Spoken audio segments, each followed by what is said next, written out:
Segundo os Coríntios, capítulo 9, a partir do versículo de número 6, diz assim a palavra do Senhor: E isto afirmo: aquele que semeia pouco, pouco também ceifará. O que semeia com fartura, com abundância também ceifará. Cada um contribua segundo o que estiver proposto no seu coração, não com tristeza ou por necessidade, porque Deus ama quem dá com alegria. Deus pode fazer abundar em toda a graça, a fim de que, tendo sempre, em tudo, ampla suficiência, superabundez em toda boa obra, como está escrito: distribuiu, deu aos pobres, a sua justiça permanece para sempre.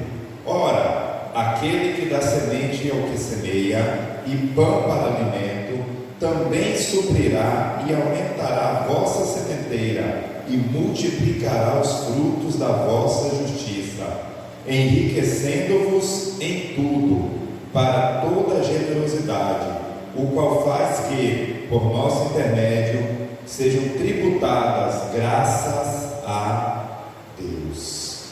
Senhor meu Deus Todo-Poderoso, a Tua palavra foi lida. Fala, Senhor, em nome de Jesus, poderosamente aos nossos corações. Amém? Queridos e amados irmãos, nós vamos estar trazendo uma mensagem hoje de forma doutrinária sobre dízimos, ofertas e contribuições. É certo que esse é um assunto que não se esgota hoje.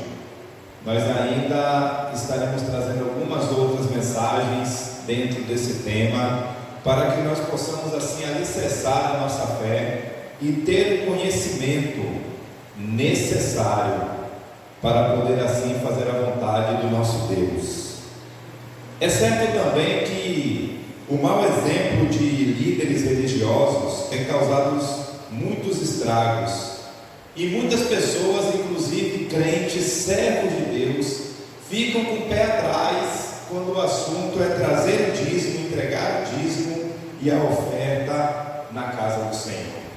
Mas vamos ver a partir de hoje o que é que a Bíblia diz, o que é que o Senhor nos ensina acerca de entregar o dízimo, acerca de entregar a oferta e acerca de contribuir na casa do Senhor. De acordo com a Bíblia, dízimo é algo que nós devolvemos, é algo que nós entregamos a Deus. Temos, por exemplo, lá até mesmo antes de Moisés, antes de Deus instituir o mandamento a Moisés, nós vamos ver Abraão entregando o seu dízimo a Melquisedeque, e aí depois, em uma outra oportunidade, nós vamos estar nos aprofundando mais nesse texto. Mas a verdade é que Abraão, ele entrega o seu dízimo a Melquisedeque porque ele reconhece Melquisedeque como sacerdote.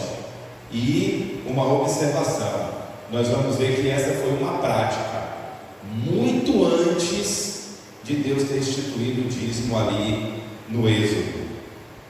Na época das 12 tribos, a ideia de Deus era que não houvesse um rei. Esse sempre foi o desejo de Deus para o povo de Israel. Siló era a cidade principal, aonde havia festas anuais.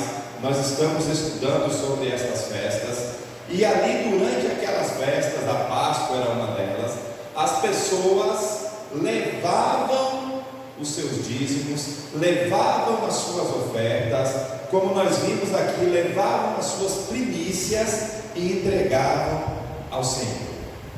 Irmãos, o povo tinha que peregrinar, caminhar longas distâncias, não era perto, mas o povo fazia isso voltando às suas origens, relembrando de onde eles vieram, para agradar a Deus e cumprir assim o mandamento instituído pelo Senhor. Como isso funcionava? Como a entrega do dízimo funcionava ali no Antigo Testamento? O povo era um povo agrícola, era um povo de guerra, Naquela época não existia dinheiro, moeda como existe no dia de hoje, e era necessário cuidar do santuário, era necessário cuidar do local da morada de Deus. Então, meus queridos irmãos, Deus, ele separa a tribo de Levi para o sacerdócio. Deus separa a tribo de Levi para tomar conta de tudo o que faz referência a Deus. Esta foi a tribo separada pelo Senhor. Todas as outras 11 tribos tinham que levar as suas primícias, levar os seus dízimos, levar as suas ofertas, para sustentar a tribo de Levi, que por sua vez, por contrapartida, não herdava terra na divisão das tribos. A tribo de Levi não teve herança, a tribo de Levi não tinha patrimônio. Tudo que a tribo de Levi tinha era o sustento que as outras 11 tribos levavam e ofertavam no templo e ofereciam ali para todo o trabalho sacerdotal naquela época. E Deus fez dessa forma para que os sacerdotes, para que os levitas é muito interessante. Vou fazer uma observação aqui, que nós falamos e chamamos os músicos da igreja de levitas, sendo que na verdade levita não é músico especificamente, levita é todos aqueles que trabalham na casa do Senhor. Então seria certo nós chamarmos um diácono de levita? Poderia. Seria certo nós dizermos que a nossa irmã que nos ajuda aqui na limpeza da igreja é uma levita? Seria. Levita eram todos aqueles que trabalhavam na casa do Senhor. Então, voltando para os dízimos e para as ofertas, o dízimo era levado e entregue no templo, entregue aos sacerdotes, não em forma de dinheiro, mas em forma de cereais, em forma de animais, ou em forma de ciclo de prata, a prata bruta, em alguns momentos depois de ouro, porque naquela época não existia dinheiro. Se levava a prata quando a distância era muito grande, devido à dificuldade de transportar animais, devido ao peso. Então, quando a pessoa morava em uma distância muito grande e ela não tinha como trazer aqueles animais, elas vendiam o animal ou providenciavam um valor equivalente aos animais e aos cereais e a tudo que ele ia levar, convertia aquele valor em prata, levava e entregava, porque muitos saíam com seus animais. Longas distâncias, no meio do caminho os animais morriam porque não tinha água, ou porque não tinha alimento para sustentá-los, e muitas vezes as pessoas chegavam com as mãos vazias. Para que isso não acontecesse, eles adotaram a prática de levar ciclos de prata. E uma outra observação que eu faço aqui para os irmãos: dízimos e ofertas não era pagamento de imposto. No período de Jesus, a gente vai ver que os hebreus, os israelitas, eles pagavam impostos para Roma, eles pagavam impostos no templo, e isso não tinha nada a ver com dízimo e com oferta. Então, dízimo é uma coisa, oferta é outra coisa, contribuição é outra coisa, e o imposto que era pago era outro totalmente diferente. Amém? Tudo certinho até aí? Eu gostaria de convidar os irmãos para nós meditarmos um texto que está em 1 Reis, capítulo de número 17, a partir do versículo de número 8. Os irmãos podem deixar marcado aí nas suas Bíblias. Essa mensagem vai ficar gravada, eu vou postar no grupo da igreja, se os irmãos quiserem assistir de novo, estudando a mensagem, anotando a mensagem, vai ser bom também para os irmãos. Então, 1 Reis, capítulo 17, a partir do versículo de número 8, a gente vai ver que Elias está perto do ribeiro de Querite, quando Deus manda ele voltar, ou melhor, Deus manda ele ir para Serepta. Serepta, ela fica fora da jurisdição do rei Acabe, que queria matar Elias. Então, para que Elias não voltasse para onde o rei Acabe conseguisse prendê-lo para matá-lo, Deus manda que Elias vá até Serepta, que ficava longe, ficava distante, e assim o rei Acabe não poderia pegar Elias para matá-lo. Então Deus vai dizer assim para Elias: vá para lá, vá para Serepta, porque eu ordenei, preste atenção, eu ordenei a uma mulher que te sustente. Deus aqui ele não está dizendo que pediu, Deus aqui ele está dizendo que ele ordenou, que ele mandou que a mulher sustentasse Elias. Provavelmente, dentro daquele contexto, se Deus tivesse pedido, correria-se o risco dela dizer não. Então Deus é bem claro quando ele diz assim: vá que eu ordenei, a irmã colocou o texto aqui, vá que ali eu ordenei uma mulher, uma viúva, que dê comida para você. Observação, irmãos, quando Elias chega e vai conversar com aquela mulher ela resiste ao pedido de Elias. Observe que Deus já tinha falado com ela, Deus já tinha ordenado, Deus já tinha mandado, mas isso nos ensina uma coisa: ouvir a voz de Deus, ouvir o que Deus quer que nós venhamos a fazer é uma coisa, obedecer às ordenâncias de Deus é outra coisa totalmente diferente. Ouvir aquilo que Deus quer de nós é uma coisa, fazer é outra. E a gente vê isso aqui acontecendo nesse texto. Deus disse que mandou, que ordenou que ela alimentasse Elias, só que ela resiste, ela não faz.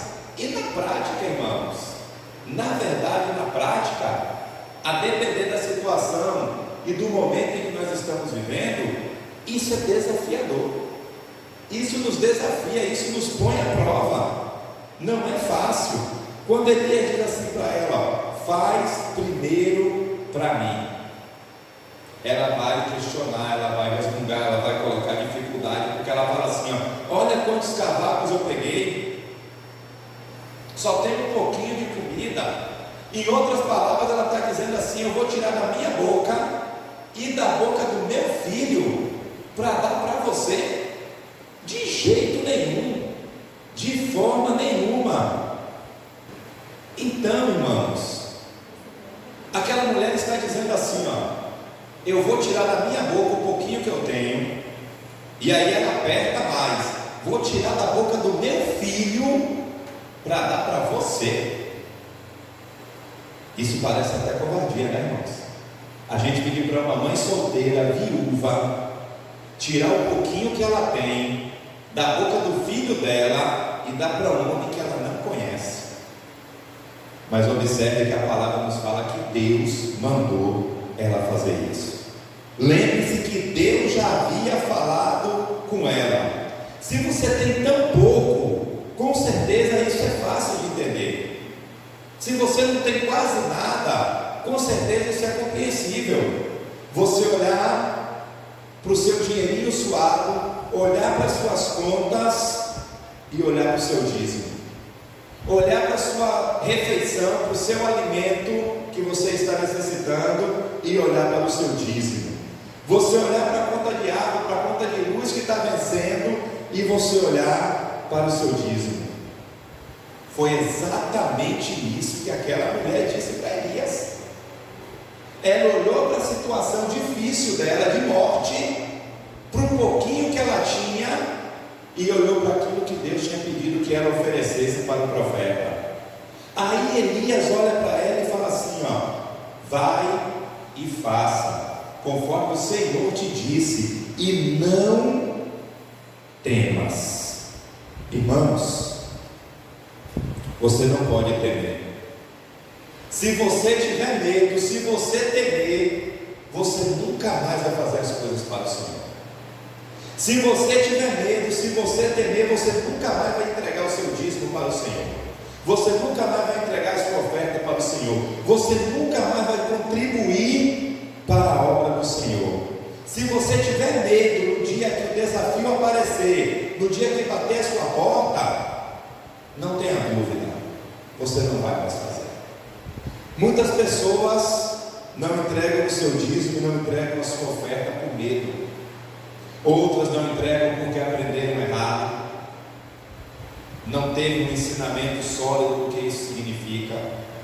Muitas não entregam porque não são convertidas ainda, porque um crente convertido de verdade, ele é dizimista, ele é ofertante, ele é um contribuinte da obra, porque foi para isso que Deus nos chamou. Pastor, não tenho nada para oferecer. Oferece a sua oração. Oferte a sua oração, oferte a sua vida diante do altar dele. Dízimos, ofertas e contribuições nos traz alguns princípios que eu gostaria de compartilhar com os irmãos nesta noite. Seu dízimo pode mudar a sua vida. Eu aprendi algumas coisas com o meu pastor sobre dízimo e oferta. Eu confesso aos irmãos que no início da minha conversão eu não tive um bom aprendizado sobre dízimo e oferta. Eu não fui bem instruído e eu tive dúvidas durante muito tempo. Aquela velha conversa que dízimo é algo do Antigo Testamento, que isso é conversa de quem não quer entregar o dízimo. Isso é conversa de quem ainda não é convertido. Mas infelizmente muitas pessoas iniciam na fé, ouvem isso e absorvem isso. E isso fica cauterizado na mente. E aí essas pessoas têm alguma dificuldade. Algumas outras pessoas não entregam o seu dízimo porque é ruim mesmo. Aquele ditado, não abre a mão nem para dar tchau. Não coloca a mão no bolso. Aí tem um ditado que fala assim, tem um escorpião no bolso. Então existem vários motivos. Mas eu posso te garantir, ser dizimista, ser ofertante pode mudar a sua vida. E eu aprendi com o meu pastor que ele dizia assim, melhor é dar do que receber. Outra coisa que ele me disse numa conversa, numa viagem que a gente fez de carro, a gente conversando sobre o tema, e que mudou a minha perspectiva, é que melhor é você ter muito para ofertar, você ter muito para entregar o seu dízimo. Queria eu ter condição de ter um dízimo aqui de R$1.000. Pastor Diogo entregando R$1.500 de dízimo na igreja. É sinal que eu estou ganhando quanto por mês? Deus está me abençoando com quanto? Eita, irmão, glória a Deus, 15 mil. E quanto mais eu dou, e quanto mais eu entrego meu dízimo, e quanto mais eu dou minha oferta, e quanto mais eu contribuo, é sinal que Deus está me abençoando. E bom é ser abençoado por Deus. Bom é receber as bênçãos do Senhor. Outro princípio bíblico: entregar o dízimo é na igreja que você é membro. Deus falou comigo que esse mês não vou entregar o dízimo na minha igreja, esse mês eu vou levar e vou entregar lá naquela congregação, porque Deus falou comigo que aquela congregação está precisando. Irmãos, isso não existe. O seu dízimo é na igreja que você é membro.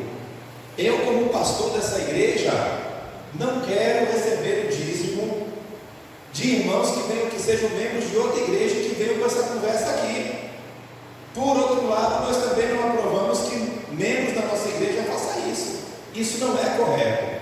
Isso fere os nossos princípios como igreja. Então, o correto é que cada membro entregue o dízimo na sua igreja. Esse é o correto.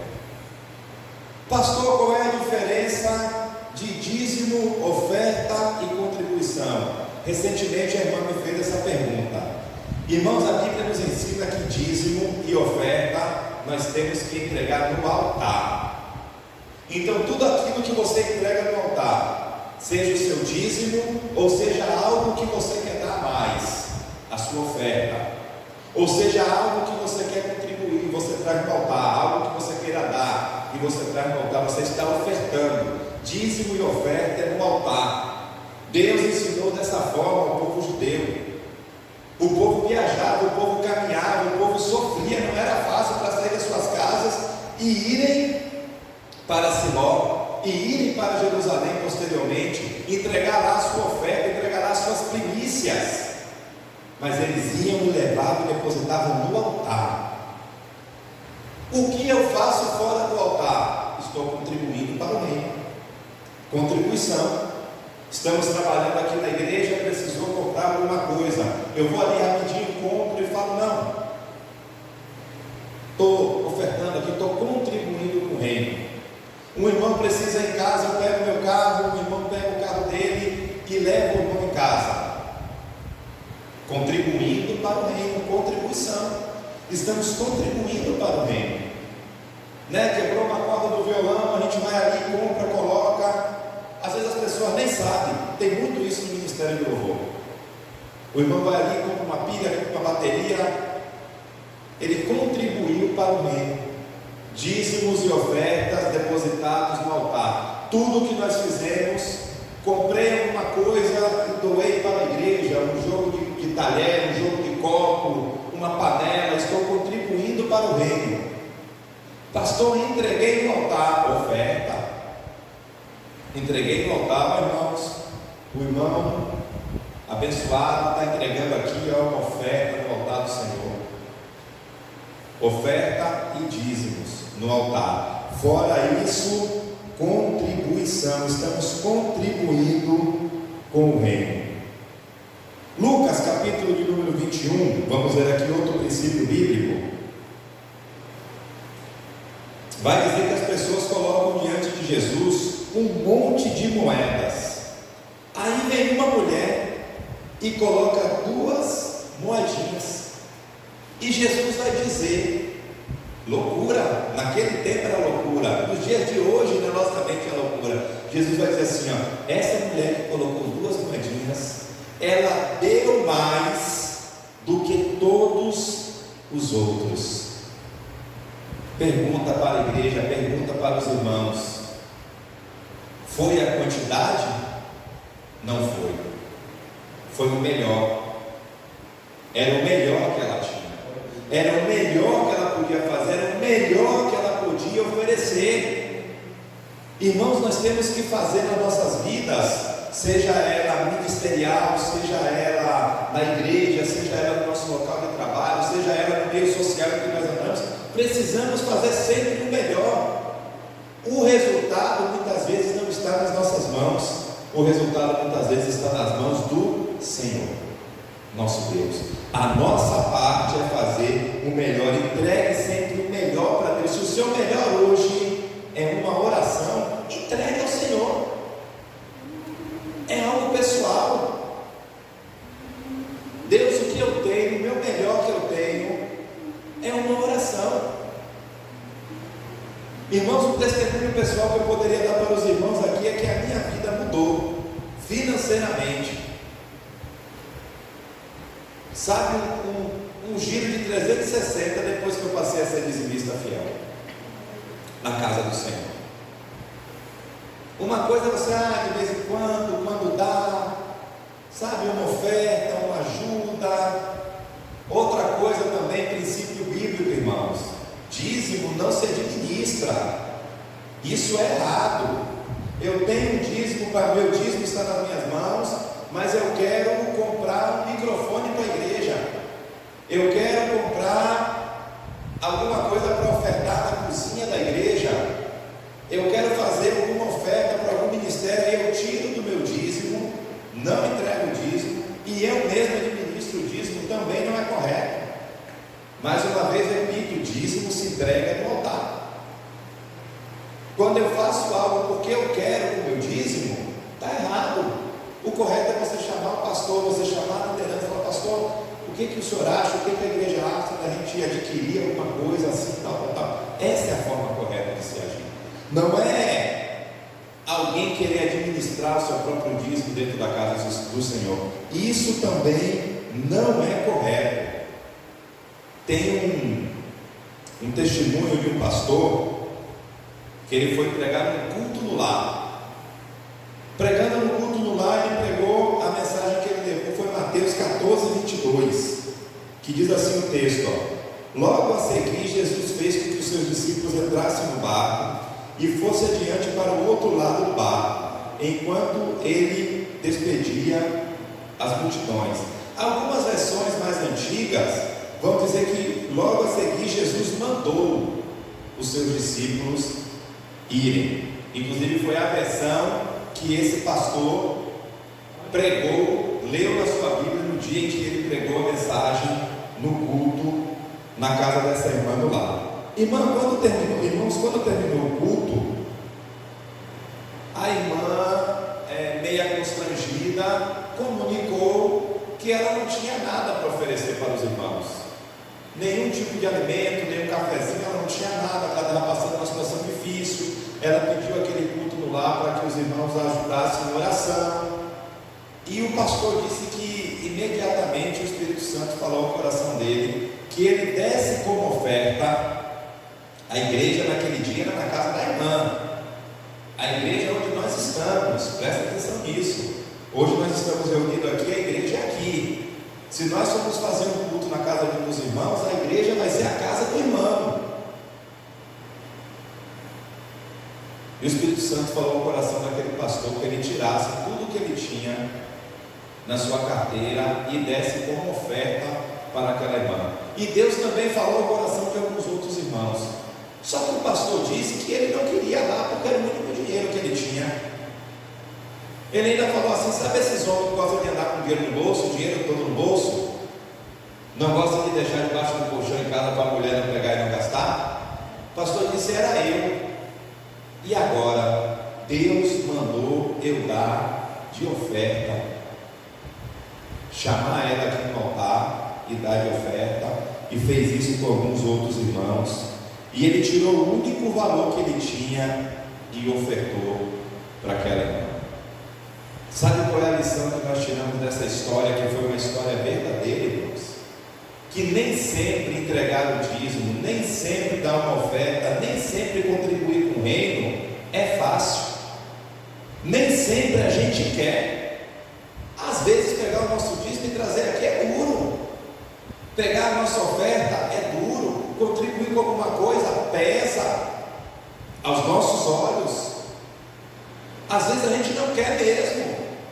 Envolve dinheiro, o dinheiro é o Deus desse século. Na verdade, o dinheiro sempre foi um Deus, porque dinheiro traz poder. E todo mundo quer ter poder. Dinheiro traz conforto. E todo mundo quer conforto. Todo mundo quer bens, todo mundo quer a melhor roupa, todo mundo quer o melhor carro, todo mundo quer que seus filhos estudem na melhor escola, todo mundo quer comer do bom e do melhor. Poucos são aqueles que chegam no mercado e colocam o seu alimento no carrinho sem olhar o preço das coisas. É verdade ou não é? Poucos fazem isso. Nós vamos pesquisar. Ou eu gosto dessa marca de maionese, mas não dá, está muito caro, deixa eu pegar essa. Eu gosto dessa marca de ketchup, mas não dá, deixa eu pegar essa. E assim por diante. E aí a gente olha para o nosso dízimo. Poxa, se eu não tivesse entregado meu dízimo, eu ia comer filé mignon. Às vezes é duro entregar, às vezes é duro dar, às vezes não é fácil. E aí nós vamos andar aqui porque o tempo está correndo. Outros princípios, os conhecidos princípios da prosperidade. Primeiro, trabalhar. Precisamos trabalhar. Segundo, administrar. Precisamos saber administrar as nossas finanças. Tem pessoas que ganham um salário mínimo, ganham um salário e meio, vamos lá, 2 salários, e vive melhor do que pessoas que ganham 5, 6 salários mínimos. Por quê? Porque sabe administrar, sabe viver com aquilo que tem. Irmãos, pessoas que não sabem administrar e reclamam daquilo que ganha, ela vai reclamar a vida toda. Ela ganha 2 salários e reclama. Se ela ganhar 10, ela vai reclamar, porque ela não sabe administrar aquilo que tem. Não adianta, vai estar sempre dando murro em ponta de faca. Então aprenda a administrar para fazer render aquilo que você tem. O casal tem que aprender a administrar. E aí eu me lembro de algo que o pastor Cláudio Duarte falou, e a gente se acaba de dar risada com as mensagens do pastor Cláudio Duarte, que ele disse assim: o homem tem que saber administrar, porque senão vai ser um cego guiando outro cego e os dois vão cair no buraco. O que é que ele está dizendo? Que a mulher não sabe administrar, né? Que a mulher é mais gastadeira. Então, irmãos, é necessário que nós precisemos saber administrar. Outra brincadeira que ele faz também, em uma das suas mensagens, quando ele fala assim, tem gente que é tão ruim com dinheiro na mão, na questão da administração, que nem o devorador encosta, porque senão a pessoa vai gastar o recurso do devorador também. Não precisa de devorador, a pessoa por si só já entra no buraco. Então, irmãos, é necessário aprender a administrar aquilo que tem, seja pouco ou seja muito. Terceiro princípio da fidelidade, terceiro princípio da prosperidade, ser fiel. Fidelidade, seja fiel a Deus. Às vezes é desafiador, mas às vezes nós temos que fazer até aquilo que nós não queremos. Observe o texto que aquele pastor pregou. Jesus mandou seus discípulos entrarem no barco e passar para o outro lado. A primeira vez que os discípulos tiveram uma experiência de andar de barco com Jesus, foi terrível. O barco quase vai a pico e Jesus está dormindo. E agora Jesus manda eles entrarem no barco de novo, e pior, Jesus nem vai dessa vez. Jesus manda eles irem sozinhos, mas Jesus mandou, eles foram. Então nós temos que ser obedientes à voz de Deus, obediente ao que a Bíblia nos ensina. Tem um texto interessante de algo que o Papa Bento XVI disse. Ele falou assim, o dízimo é uma obrigação? Ele fez uma pergunta. O dízimo é uma obrigação? A resposta dele: não é. O dízimo é um ato voluntário de partilha, é um convite de Deus para partilhar, e o convite de Deus se torna uma ordem. Essa foi uma observação que o Papa Bento XVI fez. Então, meus irmãos, quando nós entendemos que o que nós oferecemos, que o que nós damos é para Deus, é para a obra, é para abençoar a casa do Senhor, é para ajudar a comunidade que nós fazemos parte, é para os nossos jovens, é para as nossas crianças, é para a nossa igreja, nós não ficamos mais fazendo conta. Teve um irmão aqui nessa igreja que fez um comentário comigo uma vez. Eu fiquei muito feliz com o comentário que ele fez, que ele falou assim: pastor, eu gostaria de entregar 15% de dízimo, não 10%. Um desafio que o irmão fez. E no final dessa mensagem eu vou contar um testemunho para os irmãos. Então, irmãos, quem entende o sacrifício de Jesus, entende a questão do que eu sou ou do que eu não sou obrigado a fazer na igreja, obrigado a fazer pelo reino. Porque apesar de nós estarmos argumentando a lei à luz do Antigo Testamento ou à luz do Novo Testamento sobre dízimos, ofertas e contribuição, muitas pessoas ainda têm a mente religiosa acerca desse assunto. Eu só faço porque eu sou obrigado, eu só faço porque eu tenho que fazer. Isso quer dizer o quê? Que se não fosse obrigado, se não tivesse que fazer, não faria? Irmãos, pessoas que pensam desse jeito ainda não conhecem Jesus, porque não é isso que a Bíblia propõe, não é isso que a palavra do Senhor nos propõe, fazer por obrigação.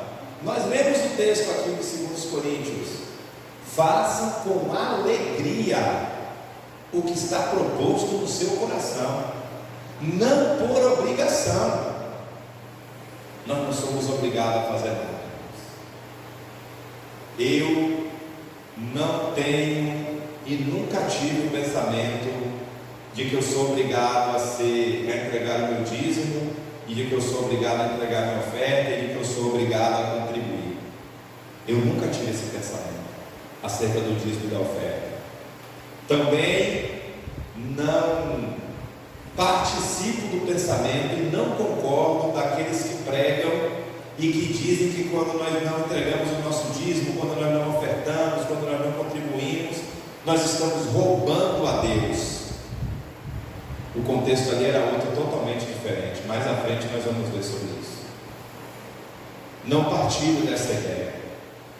Também não partilho da ideia de que aqueles que não entregam o seu dízimo e não são ofertantes não são salvos, porque a Bíblia também não nos ensina isso.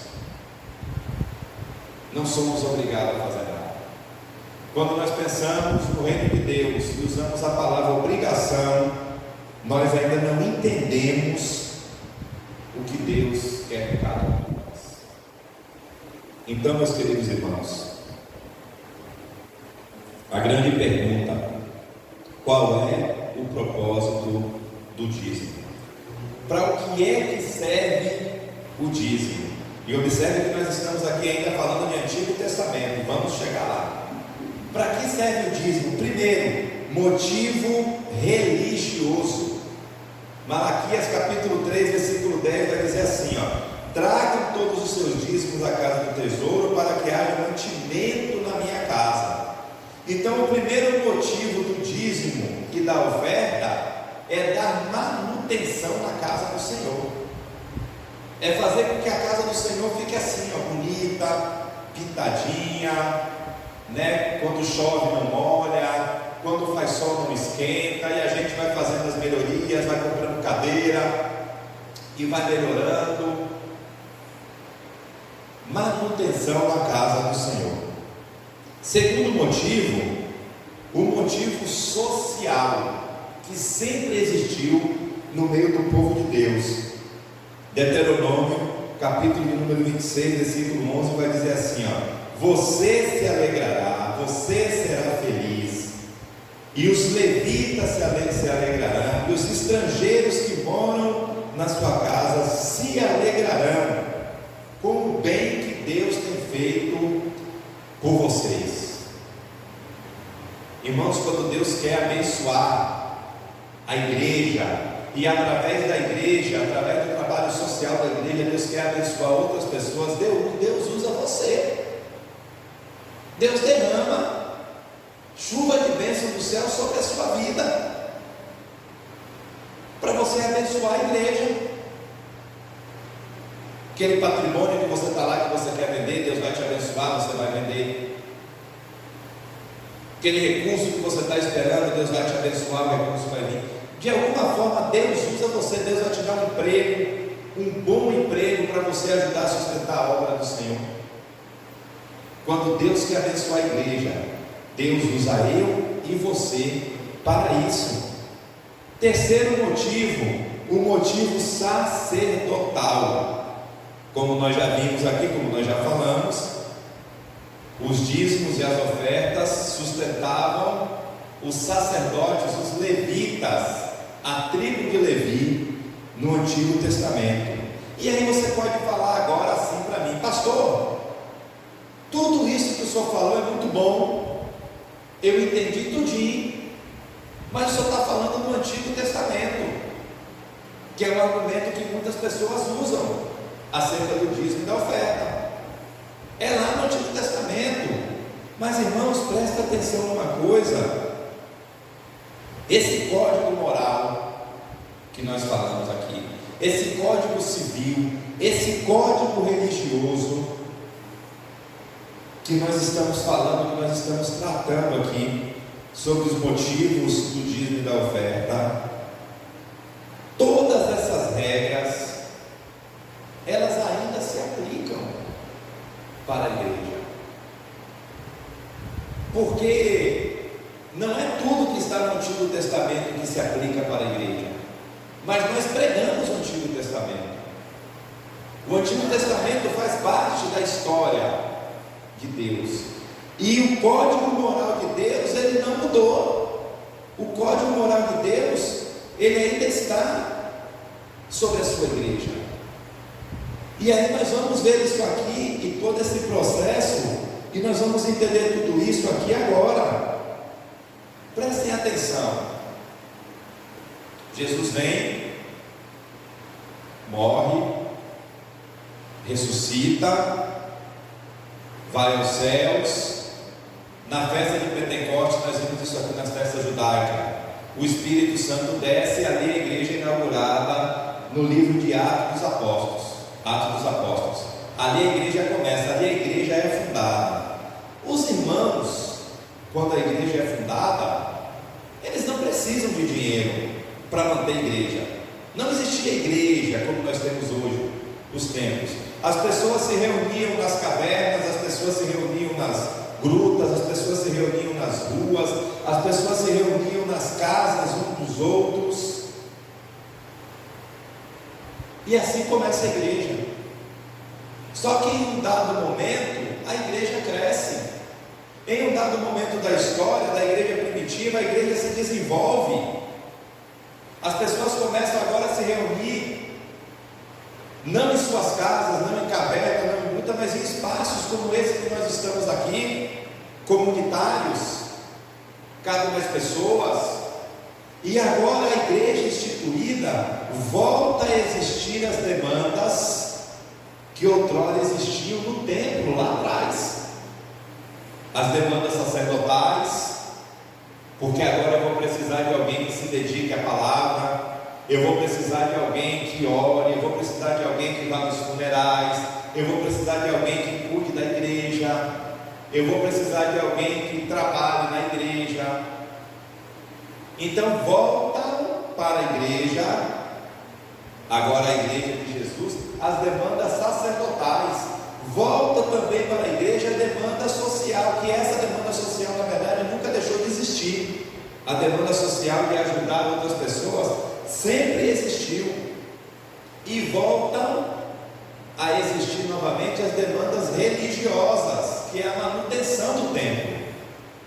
Agora aquele espaço que os irmãos estão, precisam de cadeiras para eles sentarem, precisa de utensílios para que o culto ali aconteça, e a coisa foi evoluindo, e as demandas foram aumentando. E observe que a igreja primitiva, a igreja bíblica do Novo Testamento, ela não está nem preocupada aqui com os 10%. A gente não vai ver a igreja falando com 10% aqui em momento nenhum. Mas Atos, capítulo de número 4, vai nos dizer que os irmãos depositaram 10% aos pés dos apóstolos. Os irmãos depositaram tudo o que eles tinham aos pés dos apóstolos. E aquele tudo era partilhado entre os que não tinham nada. Então, se alguém está procurando um modelo do Novo Testamento para entregar o seu dízimo e entregar a sua oferta, esse modelo é muito mais do que 10%. Se alguém está falando em ofertar ou entregar o seu dízimo como ensina o Novo Testamento, o ensinamento do Novo Testamento é muito mais do que 10%. As pessoas querem usar o Novo Testamento para fugir do compromisso de ser dizimista, de ser ofertante, de ser contribuinte na casa do Senhor. Mero engano, porque na verdade o Novo Testamento impõe mais do que o Antigo Testamento. Voltando para a igreja começa a crescer, fica grande, e com a igreja grande começa a ter as despesas regulares. Então, se eu tenho despesas regulares, eu vou precisar de quê? Ofertas regulares. Eu não posso ficar dependendo de: será que vai aparecer? Será que alguém vai trazer? Temos aqui as nossas demandas regulares, então precisamos das nossas ofertas regulares. Diante de tudo isso, estou falando aqui da igreja primitiva, irmão, lá já há alguns anos depois da igreja instituída, igreja formada. Alguém vai dizer assim, diante de tudo isso, de todas as nossas despesas, de todas as nossas demandas, vamos trazer os 10% como uma referência. O que é que agrada a Deus? Qual é a oferta que agradava a Deus? Qual é a quantidade que agradava a Deus? Vamos nos colocar na cabeça dos nossos irmãos lá na igreja primitiva, o que agrada a Deus? 10% agradava a Deus na antiga aliança. Deus pediu para o povo 10%, então vamos trazer como referência esses 10% para a igreja. Por quê? Porque 10% é o mínimo que agrada a Deus. E aí o dízimo entra na igreja a partir desse pensamento. O dízimo entra na igreja a partir dessa linha de raciocínio. Porque se eu sei, e aí eu volto a pedir aos irmãos que nós coloquemos a nossa mente, o nosso pensamento da forma que os irmãos lá atrás, aproximadamente 1900 anos atrás, pensaram. Se eu sei que 10% agradou a Deus na antiga aliança, então eu deduzo que 10% vai agradar a Deus agora. O pensamento foi esse. E aí os 10% voltam a fazer parte agora da igreja do Senhor. Agora uma pergunta que eu faço para a igreja, para os irmãos aí também que estão nos assistindo, que vão assistir esse vídeo. Deus, Ele calcula o mínimo que Ele vai nos abençoar? De maneira nenhuma. Jesus, Ele se doou por inteiro. Então a gente não tem que ficar pensando nisso, irmãos. No mínimo que nós vamos ofertar a Deus, no mínimo que nós vamos oferecer a Deus, no mínimo que nós vamos abençoar, no mínimo que nós temos para dar. Aqueles que usam o Novo Testamento para apoiar as ideias da negação do dízimo, eles ainda não entendem quem é Cristo, eles ainda não conhecem Jesus e aquilo que Deus requer da sua igreja. Jesus, Ele é e sempre vai ser a nossa referência. Os ensinos bíblicos é e sempre serão a nossa referência.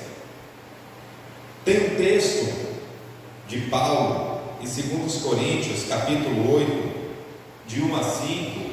Irmãos, isso aqui é incrível. Isso aqui para a gente trazer para a igreja em um ensinamento como esse, isso aqui é incrível. O texto diz assim, também, irmãos, queremos que estejam informados a respeito da graça de Deus que nos foi concedida às igrejas da Macedônia, porque no meio de muita prova e de muita tribulação, eles manifestaram abundância de alegria, e a profunda pobreza deles transbordou em grande riqueza de generosidade. Porque posso testemunhar que, na medida de suas posses, e mesmo acima deles, eles contribuíram de forma voluntária, pedindo-nos com insistência a graça de participarem dessa assistência aos santos. E não somente fizeram como nós esperávamos, mas pela vontade de Deus, deram a si mesmos, primeiro ao Senhor, depois a nós. O que é que está acontecendo aqui? O apóstolo Paulo, ele levanta um pedido de oferta para as igrejas da Judéia, e esses irmãos aqui macedônios, que eram uma igreja pobre, era um território de pessoas humildes, que não tinham condição financeira, eles se oferecem para ajudar. O apóstolo Paulo fala assim, não precisa, irmãos, fiquem na paz, eu sei que vocês não têm, mas eles demonstram alegria no Senhor de contribuir com aquele ajuntamento financeiro que o apóstolo Paulo estava falando. E o apóstolo Paulo, ele fala assim, eles contribuíram muito mais do que o que nós esperávamos. Irmãos, na maioria das vezes é assim, é quem menos tem que ajuda, é quem menos tem que contribui. Quando nós fazemos levantamento com igreja, e nós vamos ver as ofertas de igrejas pequenas que não têm condições, elas ajudam mais do que igrejas ricas, com posses, que teriam condições de abençoar 100 vezes mais. Mas esse exemplo bíblico dos macedônios que o apóstolo Paulo cita é algo que ainda é real no meio do povo de Deus nos dias de hoje. As pessoas que mais têm não contribuem nem perto, nem à altura daqueles que têm muito pouco, que não têm quase nada, ou que não têm nada. E Deus abençoa aquele povo, Deus abençoa o povo que assim prospera. Por quê, irmãos? Porque o reino de Deus nos move a entender que tudo é do Senhor. O máximo que nós temos e o mínimo que nós temos pertence a Ele. E em outra mensagem nós vamos nos aprofundar um pouco mais nesse tema aqui. O máximo que nós temos e o mínimo que nós temos pertence ao Senhor.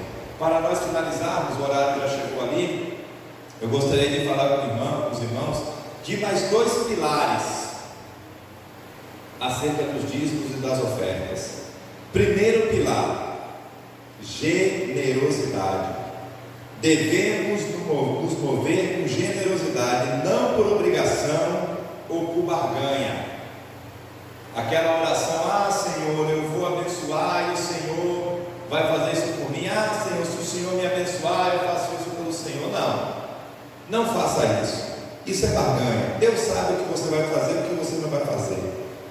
Só que, irmãos, se nós ficarmos dependentes apenas desse sentimento de generosidade, ser generoso é um sentimento, nós podemos falhar, porque nós podemos olhar para a nossa condição e falar: poxa, eu sou bom, eu sou generoso, mas agora eu não posso, agora não dá, agora eu tenho que olhar primeiro para os meus. Então, se nós ficarmos apegados apenas a esse pilar da generosidade, nós podemos falhar. Aí entra um segundo pilar, porque quando nós falhamos, nós comprometemos a saúde financeira da nossa comunidade, nós comprometemos a saúde financeira da nossa igreja, que conta com o nosso dízimo, que conta com a nossa oferta.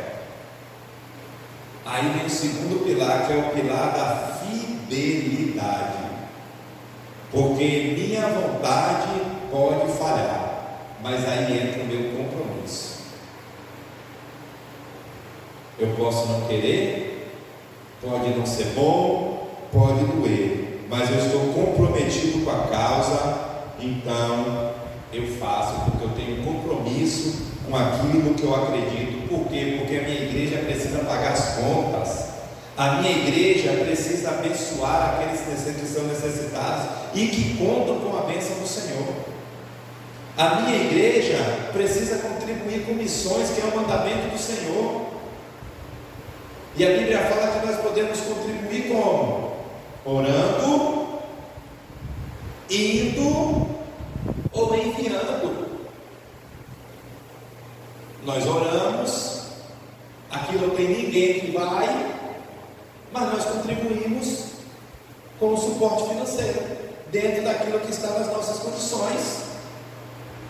E isso só acontece se eu tiver o compromisso, a fidelidade, e também o compromisso com o ministério pastoral, como sacerdote que está à frente das igrejas, da nossa igreja. E tudo isso é bíblico. Tudo isso é bíblico. O apóstolo Paulo ele vai dizer assim, 1 Timóteo, ele escrevendo uma carta aos Timóteos, capítulo 5, versículos 17 e 18: devem ser considerados merecedores de pagamento em dobro os presbíteros que presidem bem, especialmente os que se esforçam na pregação da palavra e no ensino, pois a Escritura declara: não amordace o boi quando ele pisa o trigo, e ainda o trabalhador é digno do seu salário. 1 Coríntios capítulo 9, versículo de número 11, vai dizer assim, se nós semearmos entre vocês as coisas espirituais, será muito recolhermos de vocês as coisas materiais? É aquela pergunta que ele está fazendo para os irmãos lá em Coríntios. Se nós semearmos com vocês, se eu levar a palavra, se eu pregar, se eu ministrar, se eu ensinar as coisas espirituais, seria muito pedir de vocês que nós recolhêssemos as coisas materiais? Então aqui é só para os irmãos entenderem que tudo o que foi dito é bíblico.